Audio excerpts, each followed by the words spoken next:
আপনারা জবাব দিতে পারবেন না? যে স্বৈরাচারের সঙ্গে আমরা দীর্ঘ 9 বছর দেখেছি, এই ইরশাদ যদি মনে করতো রংপুরকে দ্বিতীয় রাজধানী বানাইতে পারত, এই স্বৈরাচারের কারণে আমাদের রংপুর উন্নয়ন হয়নি। এবারে লাঙ্গলের যদি আমরা ভুল করি, সারা বাংলাদেশে 2টি আসন পাবে না। যদি একটা এখানে ভুল করে যদি আবার জাতীয়বাদের এখানে আমরা এমপি করি, তাহলে উন্নয়ন হবে এলাকার? আর একটা দল আছে ওই ইসলামের জান্নাতে টিকিট দিয়ে বেড়ায়,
আমরা জানি আগামী জাতীয় সংসদ নির্বাচনে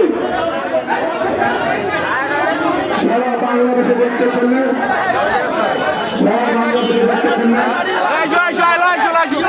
আমি বলছিলাম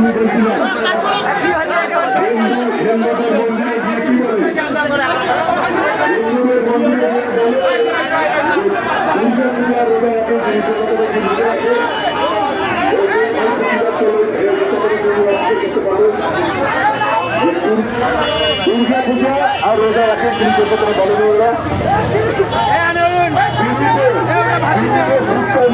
জান্নাত হয়ে যায়, বলে না